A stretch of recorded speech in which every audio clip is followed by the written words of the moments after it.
जो अनन्य प्रेमी भक्तजन पूर्वोक्त प्रकार से निरंतर आपके भजन ध्यान में लगे रहकर आप सगुण रूप परमेश्वर को और दूसरे जो केवल अविनाशी सच्चिदानंद घन निराकार ब्रह्म को ही अति श्रेष्ठ भाव से भजते हैं, उन दोनों प्रकार के उपासकों में अति उत्तम योगवेता कौन है?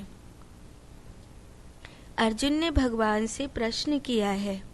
अर्जुन ने भगवान से कहा कि आपके अनन्य भक्त दो हैं, एक वो हैं जो निराकार स्वरूप को भजते हैं और एक वो हैं जो साकार स्वरूप को भजते हैं। तो जो अनन्य प्रेमी भक्तजन निरंतर आपके भजन ध्यान में लगे रहते हैं और आपके सगुण रूप परमेश्वर को भजते हैं, वो अति उत्तम है, या फिर जो केवल अविनाशी सच्चिदानंद घन निराकार ब्रह्म को ही अति श्रेष्ठ भाव से भजते हैं, वो अति उत्तम है। हमने देखा है दो प्रकार के भक्त हैं। ऐसे ठाकुर जी की सेवा हो रही है, उनको नई नई पोशाक पहनाओ, है ना, उनको रोज रोज सुंदर भोग लगाओ, उनकी चवर सेवा करो, उनका श्रृंगार सेवा करो।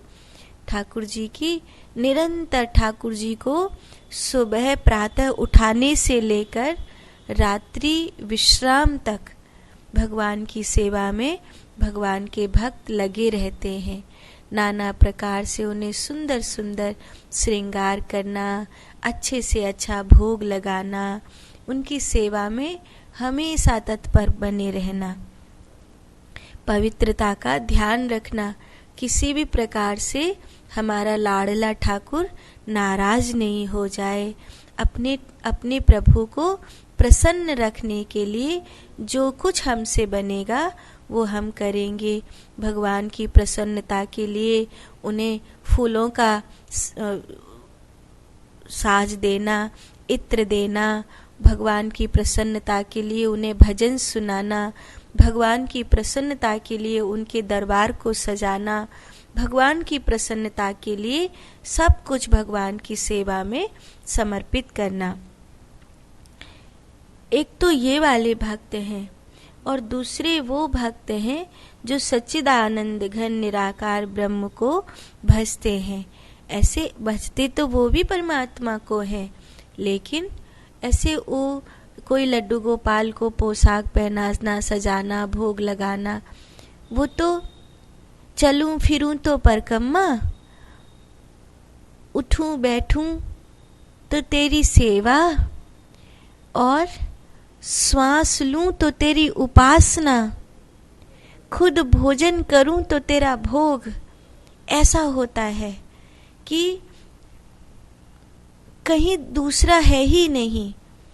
जो मैंने पाया वही परमात्मा ने पाया। मैं चला फिरा परकम्मा हो गई, मैं उठा बिठा उसकी सेवा हो गई। कहते वो एक सेवा है। तो कौन सा अजन मीरा आँख में लगाती थी, जो नैन मूंद के भी घनश्याम देख लेती थी।